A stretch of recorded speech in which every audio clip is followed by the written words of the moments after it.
एक गरीब व्यक्ति होता है जो बकरी चरा चरा के अपने घर का लालन पोषण कर रहा होता है। अचानक से एक दिन गायब हो जाता है। घर के उसे ढूंढते हुए परेशान होते हैं। वहीं एक उसका कुत्ता होता है। बकरियां कम से कम 50 से 60 रखता है और बकरी बेचता भी है, खरीदता भी है और उसके साथ साथ बकरियों से ही अपना घर का गुजारा करता है। थोड़ा गरीब है पर जो जो भी है बहुत अच्छा था। थोड़ा गरीब है, उम्र उसकी 45 साल है, उसकी एक बीवी है और 2 बच्चे हैं। सुबह से शाम तक बकरी चराता है और शाम को अपने बेटे को फ़ोन करके बोलता है कि मुझे जागीर बुला रहा है और मैं संदीप उसके पास जा रहा हूँ, कुछ देर में लौट के आ जाऊँगा, बकरी मैंने घर भेज दी है। बकरियों को इतनी जानकारी थी कि डेली बकरी चराने जाता था तो डेली बकरी अपने घर आ जाती थी और कुत्ता उनको लेके घर आता था। पर उस दिन कुत्ता उसके साथ ना जाके उसके घर पे उसकी पत्नी के साथ था। उस दिन कुत्ता उसके साथ नहीं गया था। अब कुत्ता बहुत ज़्यादा, इतने तो घर के भी परेशान नहीं थे, इतना कुत्ता परेशान था कि उसका मालिक गया तो गया कहाँ। अब सुबह से शाम तक उसने बकरी चलाई और शाम से रात तक मतलब 10-11 बजे तक वो घर वापसी लौट के नहीं आया। जागीर के पास बड़ा बेटा जाता है, बोलता है कि अंकल जी आपके पास मेरे पापा आए थे। बोले हाँ तेरे पापा आए थे, मैंने तो उनको भेज दिया जब, अब मुझे नहीं पता वो कहाँ पहुंचे। इतनी बात सुन के बेटा घर वापसी आता है। वो अपनी माँ से बोलता है कि पापा तो वहाँ नहीं है, पापा पता ना कहाँ चले गए। इस चीज़ को ढूंढ ढूंढते सुबह रात से सुबह हो जाती है और सुबह को जाके वो अपने पापा की रिपोर्ट दर्ज कराता है, यानी कि कंप्लेंट दर्ज कराता है। जाके कंप्लेंट दर्ज कराता है कि मेरे पापा रात से लेकर गायब हैं, अभी तक भी नहीं मिले हैं, फ़ोन भी उनका स्विच ऑफ आ रहा है। बार बार कॉल करते हैं, नंबर स्विच ऑफ आता है। वहाँ जाकर देखते हैं जहाँ उनकी कॉल ट्रेस निकल जाती है, कॉल जहाँ उनकी कॉल लगनी बंद हुई थी वहाँ पहुँच जाता है, वहाँ पे कोई भी सुराग उनका नहीं मिलता है। अब वहीं से पुलिस के दिमाग में भी शक बैठ जाता है और कुत्ता बार बार सबको ही खींचे जा रहा था, खींचे जा रहा था। अब सब ये सोच के परेशान थे कि कुत्ता कहना क्या चाहता है। अब कुत्ते को देख के उसके घर वाले बार बार, कुत्ता जो मालकिन होती है दोनों बेटों से भोग भोग के रोता है, बार बार भोग भोग के उसका साड़ी का छोर पकड़ता है, पल्ला, और उसको बार बार से जंगल की ओर खींचता है। अब होते करते वो कहती है कि ये कुत्ता कहना क्या चाहता है, चलो इसकी एक बार सुनते हैं, इसके पीछे पीछे चलते हैं। उसके बच्चों के पिता का नाम सुज्जा होता है। सुज्जा की हत्या कर सीएम के फार्म हाउस के पास जमीन में गाड़ दिया था। उसका सर धड़ से अलग था। मेरा नाम है पूनम, मैं आपके लिए लेके आई हूँ आज एक सच्ची घटना, जिसे सुन के आपका भी किसी से विश्वास बिल्कुल टूट ही जाएगा। कोई कितना अपना हो फिर भी वो दगा कर ही जाता है। ये घटना है दरअसल पंजाब के मशहूर शहर मोहाली की, जहाँ पे एक गरीब व्यक्ति होता है। वो बकरी चरा चरा के अपना पालन पोषण कर रहा था। वहीं उसके 2 बेटे होते हैं, एक पत्नी होती है। पत्नी को बड़े बेटे को फ़ोन करता है और बोलता है कि मुझे जागीर बुला रहा है, मैं अभी थोड़ी देर में आता हूँ, तुम बकरियों को अच्छे से बांध देना।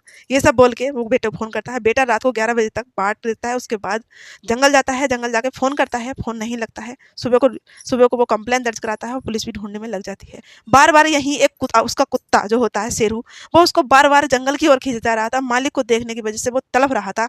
उसको तलब ये थी कि वो डेली मालिक के साथ रहता था, मालिक की वजह से वो बहुत परेशान हो रहा था। अब मालकिन का छोर पकड़ता है साड़ी का और उसको जंगल की ओर खींच जाता है। वो कहती है कि चलो आज इसका पीछा करते हैं, कहीं तो ये बताएगा।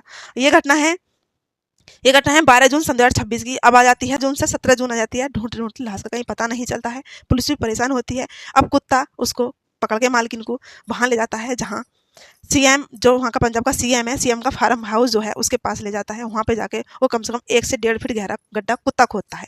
वहाँ जब कुत्ता गड्ढा खोदता है, खुशबू सूंघ के वहाँ उसका एक हाथ दिखाई देता है। बस फिर वहाँ पे जेसीबी आती है, पुलिस वहीं जुट जाती है, गड्ढा खोदा जाता है, वहाँ लाश मिलती है। लाश, सर नहीं था, गर्दन से ऊपर का सर नहीं था और लाश वहीं पे दबी हुई थी। अब लाश को ढूंढा जाता है। वहीं जो जागीर होता है, पहले घर वाले जाते हैं जागीर के पास कि हमारे पापा तुम्हारे पास आए थे, मना कर देता है जागीर।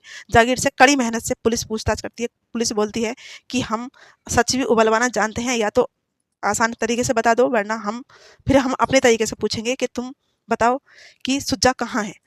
जो जागीर होता है वो पहले तो बोलता नहीं है, उसके बाद जब बोलता है तो उसका धड़, जो सर धड़ अलग से किया था, वो बताता है। फिर पुलिस उन दोनों का डीएनए टेस्ट कराती है कि ये बॉडी इनके पापा की है, बच्चों की, या फिर अलग की है। डीएनए टेस्ट कराती है, पोस्टमार्टम के लिए लाश चली जाती है। अब उससे पूछा जाता है कि तूने ये सब क्यों किया है, एक गरीब व्यक्ति की जान लेके तुझे मिला तो मिला क्या। जो जागीर होता है वो बताता है कि जो सुज्जा है, इसके मेरे पे 45,000 रुपए थे और ये मुझे बार बार टॉर्चर कर रहा था। तो जब सुज्जा गरीब आदमी था तो क्या जागीर से पैसे लेता ना लेता। उसने 2 बच्चे, 2 बकरी और 4 जो मेमने होते हैं बकरी के, 4 मेमने और 2 बकरियों को जागीर को दिया था। जागीर ने उनको लेकर, जागीर भी बकरी का काम करता था, बकरी लेने देने का। और जब सुज्जा ने 4 मेमने 2 बकरी जागीर को दी थी और जागीर ने उसके पैसे सुज्जा को नहीं दिए थे। अब सुज्जा बार बार उसे पैसों के लिए मांगता था, तो जागीर ने क्या गेम रचा कि इसको मैं मार के अलग ही कर देता हूँ। बालक क्या है, एक आध दिन ढूंढेंगे, बात खत्म हो जाएगी, कहाँ से मैं इसे पैसे दूंगा, ये मुझे कहीं भी खड़े होकर टॉर्चर कर देता है।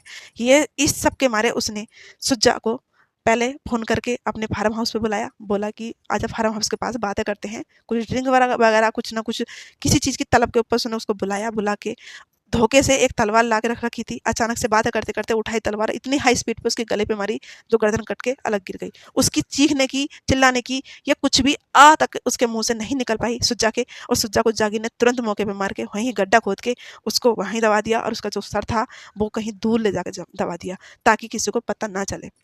अब वहाँ से गायब हो जाता है। जो भी उससे पूछने जाता है कि तुम्हारी जागीर, तुम्हारे पास मेरे पापा सुज्जा आए थे, बच्चों से बार-बार मना कर देता है। बच्चों की मम्मी भी जाती हैं, जो सुज्जा की पत्नी होती है, उससे भी जागीर यही बात बोलता है कि मेरे पास आए तो थे, मैंने बुलाए थे, पर वो जब ही तुरंत चले गए थे मेरे पास से, मुझे अब उनका नहीं पता वो कहाँ चले गए।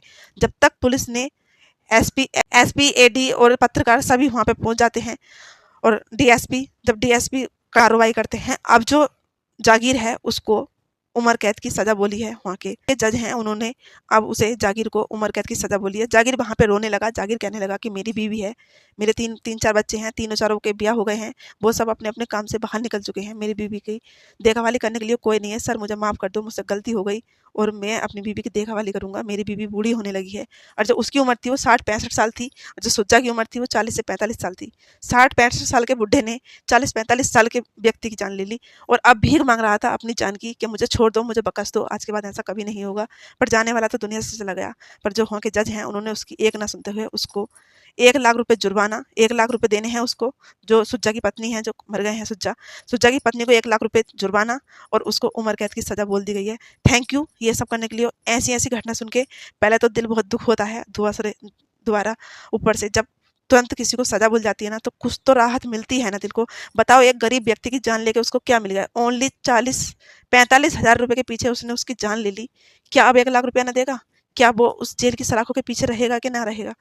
ऐसी ऐसी क्राइम वीडियो देखने के लिए मुझे सब्सक्राइब करें, और ध्यान रखें अपने घर बहन बेटियों का, सभी का। जय हिंद, जय भारत। मिलते हैं एक नई क्राइम वीडियो के साथ।